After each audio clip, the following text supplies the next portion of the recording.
Moje meno je Barbora a toto je môj vlog o dokonalých ženách.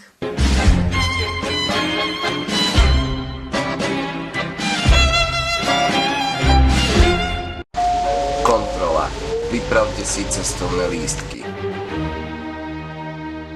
Keď sa taká žena objaví niekde v podniku, je okamžite stredobodom pozornosti. Muži z nej nedokážu odtrhnúť oči. Sú ňou doslova hypnotizovaní.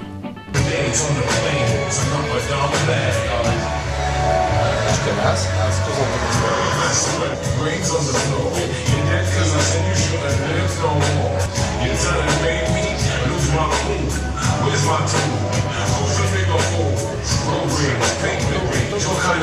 Každá žena túži po mužskom záujme. Poviete si, čo je na tom ťažké? Veď sa stačí poriadne nahodiť, vyzývavo namaľovať, spraviť si niečo s vlasmi. Aj z vás sa môže stať taká femme fatale. Prečo na nás všetci tak čudia? Barbie, dievča, začni si to konečne užívať. My sme kočky. Máš problém? Pýtam sa ťa, máš problém? Ty jeden... Ako femme fatale sa musíte proste narodiť. Má to v krvi. A či ňou ste sa dá zistiť jednoducho. Napríklad ráno, keď sa zobudíte.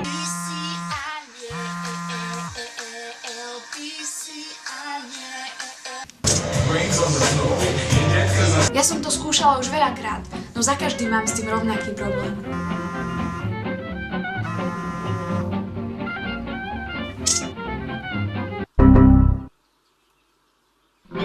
Keď si chcem urobiť profilovú fotku ja, nesmie to byť ráno. Hlavne sa musím držať istých zásad. Určite to poznáte. Foťák musíte držať čo najviac z nadhľadu.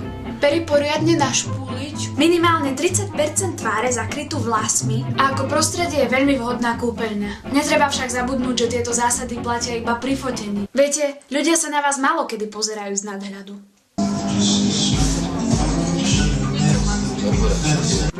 Bolo pre mňa ťažké zmieriť sa s tým, že nie som femme fatale. Zvykla som na ne preto žiarliť. Videla som takú ženu voziť sa v luxusnom aute a hneď som si ju zaradila.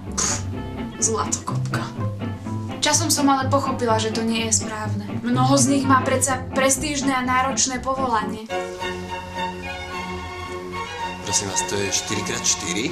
Hovorí sa, koľko je 4x4 a je to 16. Nie, ja sa pýtam, či má tento tátož predný a zadný náhon. Alebo majú talent vystupovať na verejnosti. Vždy vedia povedať niečo tak trefné.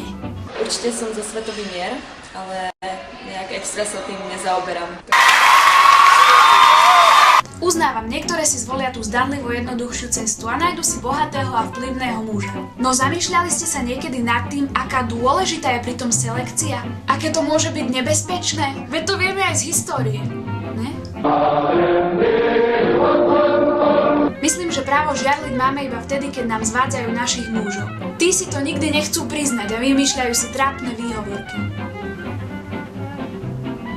A naozaj sa ti nepáčila? Ale prosím ťa, veď bola úplne umelá.